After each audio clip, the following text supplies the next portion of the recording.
피가 다 같은 붉은색입니다만은 분석해 보면 사람마다 혈질이 다르다고 그러죠. 그런데 그 사람의 피의 혈질에 따라 가지고 성질이 결정된다, 그런 얘기가 있습니다. 혈질과 성질이 상관관계가 있다, 그런 얘기죠. 대표적으로 4가지 혈질이 있다고 그럽니다. 그 첫 번째로는 다혈질이라고 그러죠. 다혈질은 성경에서는 베드로 같은 사람입니다. 언제나 행동을 일단 한 후에 그리고 나서 생각해 보는 겁니다. 말도 일단 하고 나서, 내뱉고 나서, 그리고 나서 생각해 보는 사람이죠. 그래서 자기가 행동한 것이나 말한 것에 대해서 후회를 많이 하죠. 그때 내가 그렇게 말하지 말았어야 되는데, 내가 그때 꼭 나서지 않았어도 괜찮은데, 그렇게 후회하는 일들이 많습니다. 일반적으로 성질이 좀 급하고요, 또 기분 변화가 심하지만은 장점은 다정다감하고요, 그 다음에 자기는 뒤끝이 없습니다. 꽁하고 오랫동안 기억하거나 이런 건 안 해요. 하여튼 자기는 할 말 다 하고 자기 기분 다 표현했고 뒤끝은 깨끗하게 없습니다.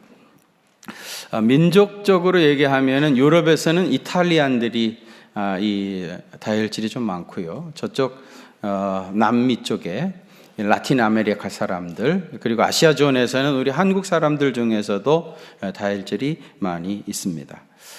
두 번째로는 담즙질이라고 하는데요, 담즙질은 성경에서 야곱 같은 사람입니다. 소리 한 번 지르지 않고요, 자기 목적을 결국은 다 이루어내고 마는 사람입니다. 야곱이 삼촌 라반의 집에서 전혀 안 그런 척 했지만은 결국은 외삼촌 라반의 양떼니 노비니 또 그의 딸들까지 다 자기 것으로 만들어 버리지 않았습니까? 결국 할 것 다 하고 그러면서도 자기 실속 다 채우지만, 그러나 다혈질처럼 자기 속을 보여준다거나 누구 멱살 붙잡고 싸우는 일은 절대 없는 사람입니다. 사실은 이런 사람이 진짜 무서운 사람이죠. 속이 안 보이니까. 무슨 생각을 품고 있는지 잘 모르기 때문에 사실은 참 무서운 사람입니다. 누가 뭐라고 해도 결국은 다 하고야 마는 그런 사람이 담즙질이고요. 세 번째로는 점액질이라고 그래요. 점액질은 성경에서 사도 바울 같은 사람입니다. 고집이 굉장히 세고요, 누구하고 타협할 줄 모르고 자기 주장만 끝까지 고집하는 사람입니다. 성도들 중에서도요, 정면으로 부딪히지 아니하면은 타협하는 것 같이 그렇게 생각하는 분들이 계셔요. 우리 한국 교회는 신사참배를 국민의례로 가결했던 적이 있죠. 이건 절대로 타협하지 말았어야 될 일을 그때 타협한 거죠. 그런 슬픈 역사를 가지고 있기 때문에 뭘 타협하거나 그렇게 되어지면 꼭 배도하는 것 같은 그런 신경질적인 반응을 보이는 사람들이 있습니다.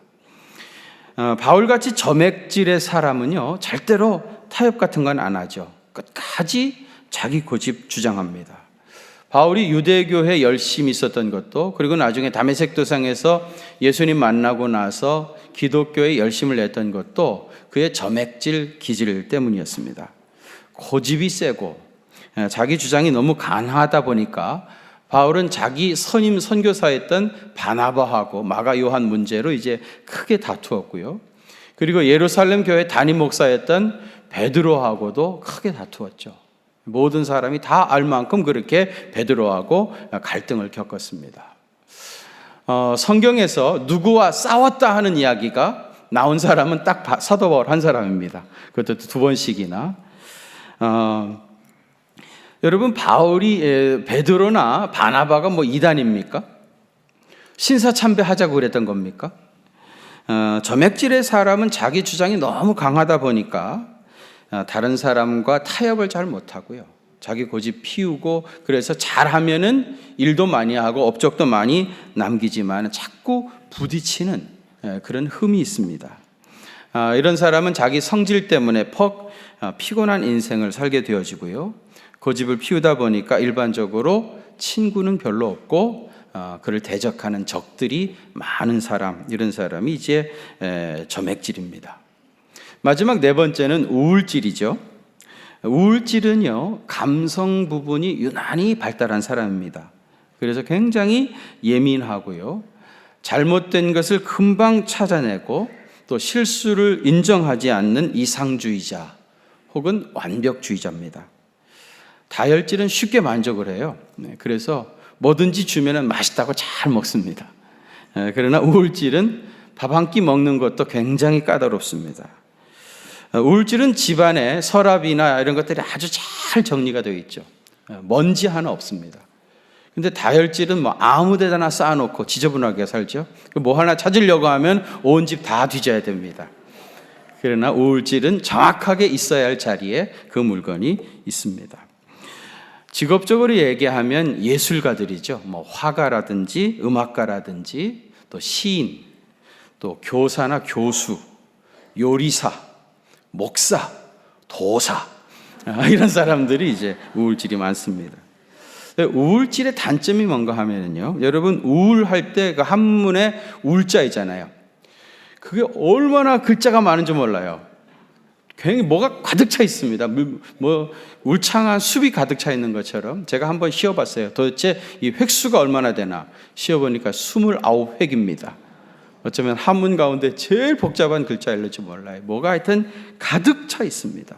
자기 머릿속에 뭐가 잔뜩 차 있으니까 심사숙고가 지나쳐서 일을 시작하지 못합니다. 우유부단하죠. 이런 사람에게 무슨 일을 맡기면요, 끝내 시작도 못하고 맙니다. 또 귀가 얇아가지고요, 누구에게 말 한마디 들으면 괴로워가지고 견디질 못하고 잠을 이루지 못합니다. 그래서 감정의 기복이 심하고 변덕스럽고요, 당연히 내성적이고 신경을 필요 이상으로 많이 쓰고, 그래서 피곤해하고 또 속병을 앓는 사람이 많습니다. 만성 위장병으로 고생하는 사람들 중에 많은 사람이 우울질이고요, 정신병원에 가면 우울질 사람이 반 정도 된다고 그래요. 그런데 우울질이 나쁜 것만은 아니고요, 성경에 보면은 대부분의 선지자들이 다 우울질입니다. 하나님께서 선지자를 쓰실 때 주로 우울질만 골라 쓰셨습니다. 우울질같이 이상주의자야 되고요, 완벽주의자를 보내야 하나님의 말씀을 있는 그대로 고지곧대로 전하지요. 다혈질을 보내면은 적당히 자기가 알아서 해석해가지고 다 하나님의 말씀을 제대로 전하지 않아요. 그리고 무슨 일이 있어도 괜찮아요, 뭐 다 잘 될 거 아닙니까, 뭐 이러고 넘어갑니다. 그러니까 우울질을 보내면 안 돼요. 선지자는 다혈질을 보내면 안 되고 우울질을 보내야 됩니다. 하나님 말씀을 그대로 전합니다.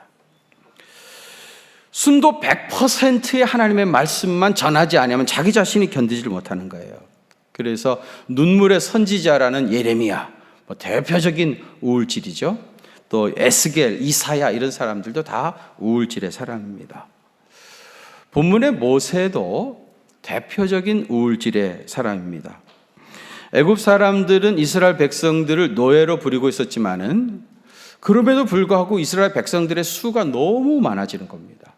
이것이 애굽의 바로 왕에게 굉장한 부담이 됐어요. 너무 숫자가 많아지면 어느 순간에 애굽을 뒤집고 이 나라를 다 이스라엘 백성들이 차지해 버릴 수 있겠다. 그래서 이제 애굽의 바로는 히브리 백성 중에 아들이 태어나면은 산파가 그 자리에서 그 아들을 죽이라 하는 법을 제정을 했고, 그 법이 시행되어질 때에 모세가 태어났습니다. 그런데 한번 생각해 보십시오. 모세의 어머니 요게벳이 말이죠, 자기가 임신했다는 걸 알게 됐어요. 그리고 나서 얼마나 걱정이 많이 됐겠습니까? 아들 아니면 딸인데 확률은 반반인데 만일에 딸이 태어나면 다행이지만, 천만 다행이지만은 아들이 태어나면 어떻겠습니까? 요즘도 뭐 아들보다는 딸이 더 좋다 그러는데요, 역사상 이때같이 딸 선호하던 때는 역사 전무후무했을 겁니다. 아마 요게벳은 하나님, 아들은 절대 안 됩니다, 꼭 딸을 태어나게 해달라고 아마 10달 내내 그렇게 기도했을 겁니다. 태교가 중요하다 그런 말 하죠. 그런데 그 요게벳은 아이를 뱃속에 넣고 10달 동안 이렇게 근심하다가 모세가 태어났기 때문에 어쩌면 모세는 우울증을 어머니 뱃속에서부터 가지고 태어났는지 모릅니다. 3개월 동안 숨겨 기르다가 도저히 어떻게 할 수 없으니까 갈대 상자에다 이 아이를 넣어가지고 나일강 갈대 숲에 갖다 버리게 되어집니다. 우연히 목욕하러 나왔던 바로의 공주가 이 아이를 발견하고 자기 왕궁으로 데려다가 기르게 되어지죠. 그래서 이 아이에게 붙여진 이름이 모세죠. 그 뜻은 뭐죠? 물에서 건져냈다, 그런 뜻입니다. 모세는 노예의 아들로 태어나서 졸지의 이집트의 왕자가 되는 엄청난 행운을 잡은 사람입니다. 만일 모세가 다혈질이었다면요, 커서 자기 출생의 비밀을 다 알고 난 후에 하나님이 나한테 이렇게 큰 은혜를 부어주셨다, 여기가 좋사오니 그러면서 거기서 마음껏 즐기고 좋아하고 그러다가 아마 왕궁에서 죽었을 것입니다. 만일 모세가 야곱과 같이 담즙질의 사람이었다고 하면은 내가 천재 이루의 기회를 잡았다 그렇게 생각하고 결국은 애굽의 바로가 되었을 것입니다. 그런데 모세는 우울질이잖아요. 자기에게 주어진 행운과 그 안락함에 대해서 만족하거나 감사할 수가 없었던 겁니다. 내가 히브리 민족인데, 내 혈관에는 히브리민의 피가 흐르는데 내가 애굽의 왕이 된들 내가 이집트 사람이 되겠느냐? 이런 상황에 있게 나를 인도하신 하나님의 뜻은 도대체 무엇일까? 왜 하나님은 그 갈대 상자에서 나의 생명을 구하셨을까? 나를 통해서 하나님은 뭘 하려고 하시는가? 항상 이런 생각이 모세의 머릿속에 가득했던 겁니다. 그날도 너무 많은 생각이 머리가 복잡해가지고 산책을 하러 나갔습니다. 그런데 우연히 애굽 사람이 히브리 사람을 치는 걸 보죠. 화가 갑자기 일어나가지고 그 애굽 사람을 이 모세가 죽이게 되어집니다. 여러분, 우울질은요 잘 화를 내지 않는데 어쩌다가 갑자기 화를 내면은요 진짜 제일 무서운 사람이 우울질입니다. 그러니까 조심하십시오. 네. 모세가 이 일이 있은 후에 만일 그가 다혈질이었다면요, 그래 내가 애굽 사람 하나 죽였다, 이집트의 왕자가 그거 하나 못하겠느냐? 그리고 손을 털털 털고 일어났을 것인데 모세는 이 사건 이후로 겁이 나가지고 결국은 왕궁에서 도망쳐서 미디안 광야로 갔습니다. 거기서 자기 장인 이드로의 양무리를 40년이나 치르게 되어지죠. 목자로서 40년을 보내게 되어집니다. 우울질은 생애 그 자체에 대해서 별로 욕심이 없다 보니까요, 일반적으로 욕심도 없어요. 야곱 같았으면 그 40년 동안 양치면서 다 자기 거 만들어 버렸겠죠. 그러나 모세는 우울질이었기 때문에 한 마리도 자기 거 만들지 않고요, 그냥 이집트의 이드로의 양무리만 한없이 치고 있었던 겁니다. 이 모세의 유일한 낙이라고 하는 것은 석양에 해가 떨어지는 것을 즐기고 달밤에 일어나서 체조하고 그러다가 시상이 떠오르면 쭈그리고 앉아가지고 시를 쓰는 것, 그것이 모세의 유일한 낙이었습니다. 모세는 시인이었다는 거 아시죠? 여러분, 시편 90편이 모세가 썼던 대표적인 시인데 거기 시편 90편 9절과 10절 우리 한번 같이 봉독하겠습니다. 시작. 우리의 모든 날이 순식간에 다했나이다. 우리의 연수가 70이요 강건하면 80이라도 그 연수의 자랑은 수고와 슬픔뿐이요 신속기간이 우리가 날아가나이다. 아멘. 여러분, 이 시 읽어보면요 완전히 우울이 철철 넘칩니다. 우울이 철철 넘쳐요. 모든 날이 주의 분노 가운데 지나간대. 좋은 날도 얼마나 많았겠습니까? 사실은요. 그래, 모든 날이 다 주의 분노 가운데 지나가고 우리 평생이 순식간에 지나갔다는 거예요. 우리의 연수의 자랑은 뭐예요? 수고와 슬픔뿐. 인생이라는 건 수고와 슬픔뿐이다.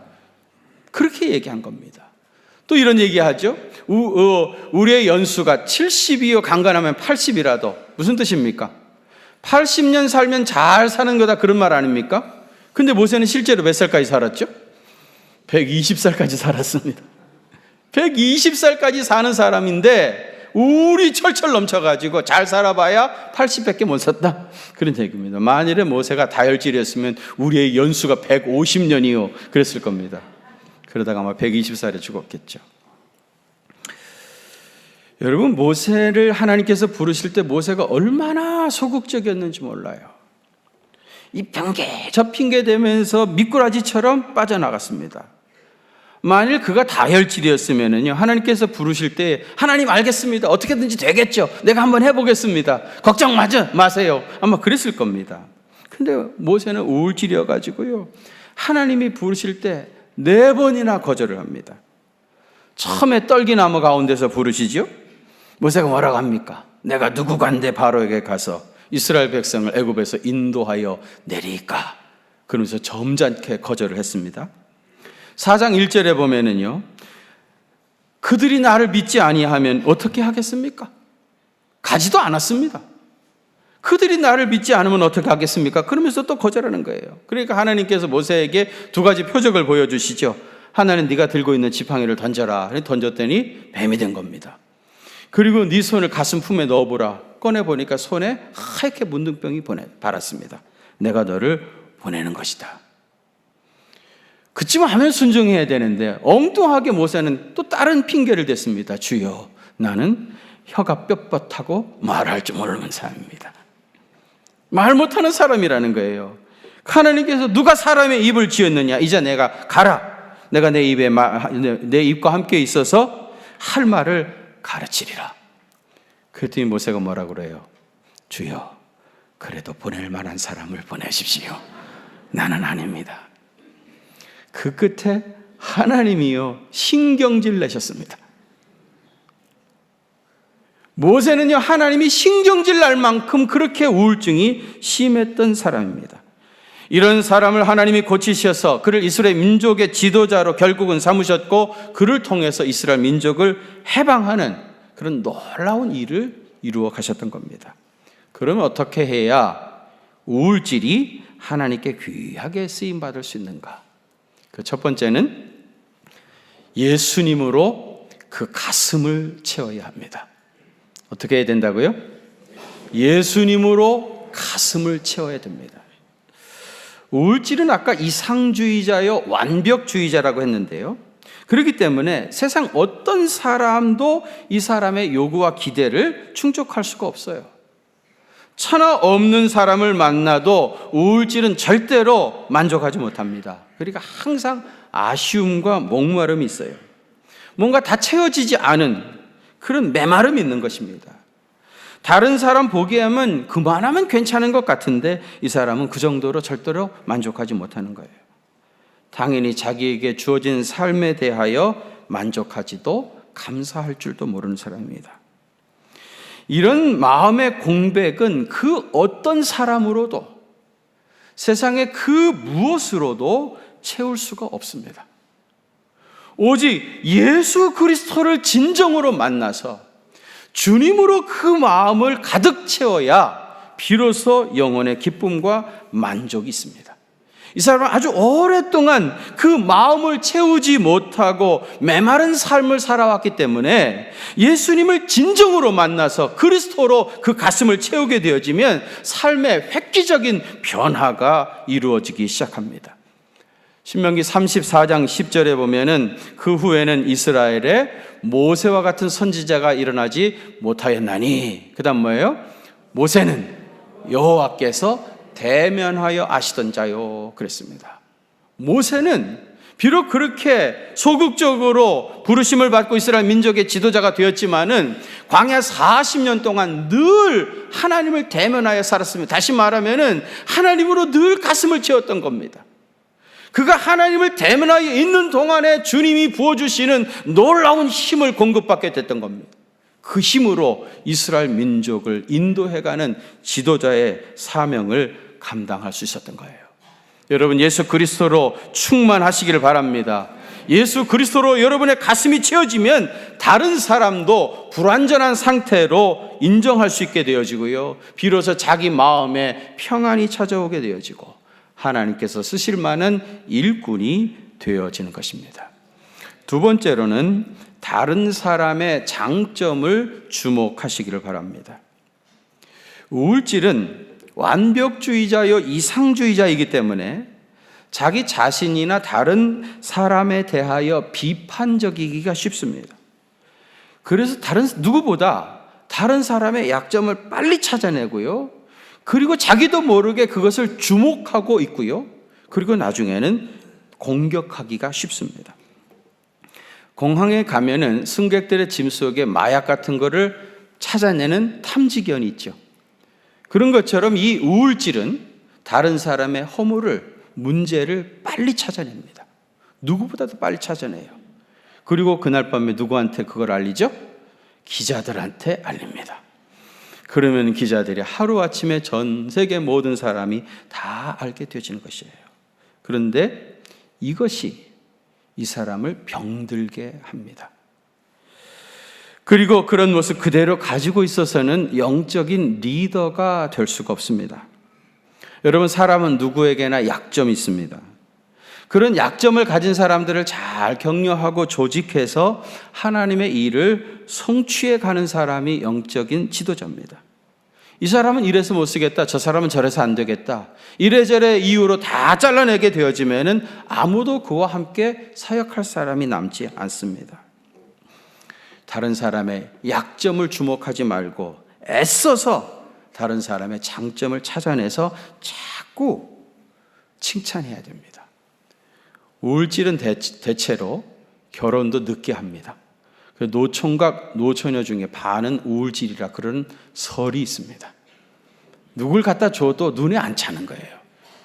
이런 사람은요, 예수님을 신랑감으로 대줘도 싫다고 그럴 사람이에요. 왜요? 예수님 신랑감 자체로는 괜찮은데 집안이 볼품 없거든. 예수님은 홀 어머니 밑에서 자랐고 줄줄이 시동생들 딸려 있고 그나마 장남이잖아요, 장남.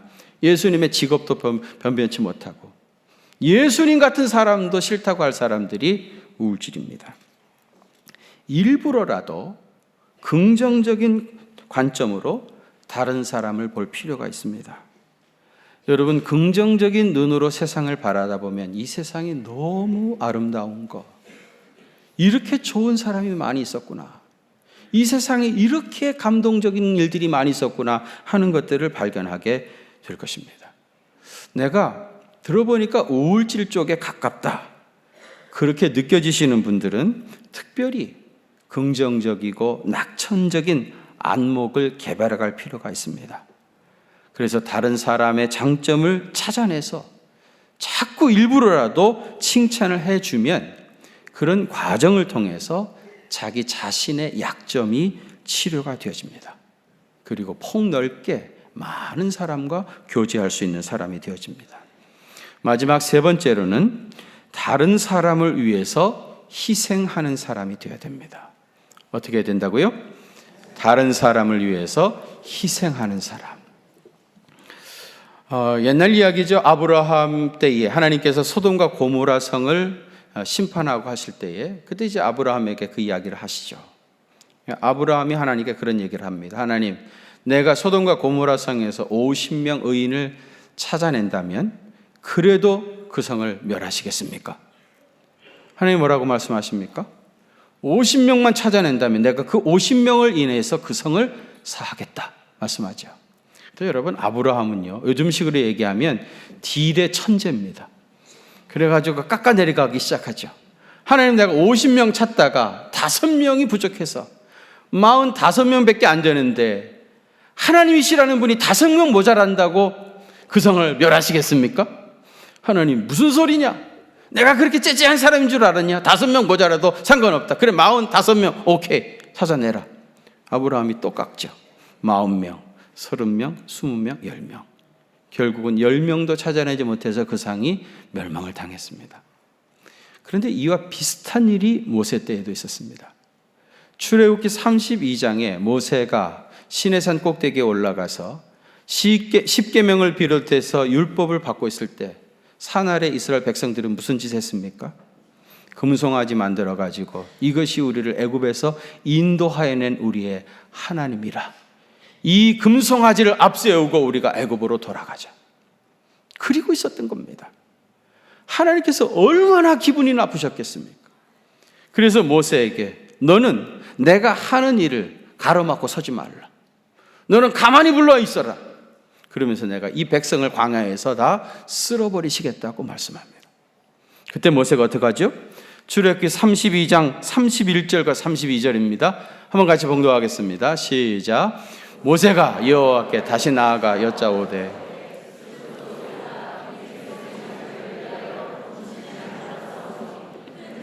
범하였나이다. 그러나 이제 그들의 죄를 사하시옵소서. 그렇지 아니하시오면 원하건대 주께서 기록하신 책에서 내 이름을 지워버려 주옵소서. 이 백성이 여호와 앞에서 큰 죄를 범했습니다. 그런데 주님, 절대로 이 백성을 쓸어버리실 수 없습니다. 용서해 주십시오. 만일에 그냥 용서하실 수 없다고 하면 내 이름을 생명책에서 지워버려 주십시오. 자기 생명을 걸고 이스라엘 백성들을 구원했던 사람이 모세입니다. 여러분, 우울질은 다른 사람을 위해서 희생할 때 사실은 기쁨을 회복할 수가 있습니다. 우울질은 가만히 두면은요, 우울증으로 발전할 수 있게 되고요, 이것이 더 심화되어지면은 자살을 하게 되십니다. 요즘 우리 사회에 제일 문제가 되는 자살이라는 것 말이죠. 결국 거의 다 우울증 때문에 오는 겁니다. 사실 여러분, 우울질은 우리가 선택한 게 아니죠. 태어나고 보니까 어떤 사람은 우울질로 태어났고 어떤 사람은 다혈질로 태어났습니다. 그렇기 때문에 무엇이 더 좋다 말할 수가 없습니다. 그러나 자기 자신의 혈질이 무엇인지를 분명히 알고 그것의 장점과 단점을 잘 분석해서 개발해 가면 얼마든지 하나님이 쓰시는 귀한 일꾼이 될 수 있습니다. 모세는 우울질이 아주 심각한 사람이었고 그대로 방치해 두었으면 어쩌면 애굽의 왕실에서 자살로 그 생애를 끝마칠 사람이었지만 하나님께서 그를 찾아와 주시고 그를 불러서 그에게 사역을 맡겨주시고 또 항상 그의 곁에서 그를 인도해 주셔서 이스라엘 민족 최대의 지도자가 되게 했던 겁니다. 하나님이 우울질만 쓰시겠습니까? 나의 혈질이 무엇이든지 하나님은 오늘도 우리를 찾아와 주셔서 새롭게 만나 주시고 우리를 하나님의 사람으로 만들어 주십니다. 이 하나님의 가능성을 신뢰하시길 바랍니다. 그래서 주님의 손에 붙잡힌 바 되어서 귀하게 쓰임받는 주님의 귀한 종 되시기를 주의 이름으로 축원합니다. 하나님 아버지, 모세는 가만히 두었으면 애굽의 왕궁에서 자살로 그의 생을 마칠 수 있었던 사람인데 하나님께서 그를 찾아와 주셔서 그를 새롭게 빚어주시고 그에게 큰 사명 맡겨주셔서 이스라엘 민족이 다 자랑하고 존경하는 최대의 민족의 지도자로 사용하신 것을 오늘 말씀을 통해 깨닫게 해주시니 감사를 드립니다. 그 하나님께서 오늘 허물도 많고 실수도 많고 좌충우돌도 잘하고 실망도 잘하고 누구하고 붙어 싸우기도 잘하는 우리 허물 많은 우리들을 주님께서 불러주시고 또 사용해 주시고 주님의 귀한 일꾼으로 세워주실 줄로 믿습니다. 오늘 주신 말씀 영혼의 양약이 되어서 우리 가슴에 깊이 새기게 하시고 이 말씀에 아름답게 순종함으로 주님이 쓰실 만한 주님의 제자 되게 해 주옵소서. 이제는 교회의 머리가 되시는 우리 주님 예수 그리스도의 그 크신 은혜와 하나님 우리 아버지의 무한하신 사랑하심과 성령님의 위로하심과 교통하심이 우리 경기중앙교회 사랑하는 성도들과 또 저들의 가정과 그 생업의 현장들 위에 이제로부터 영원토록 함께 계시옵기를 간절히 축원하옵나이다. 아멘.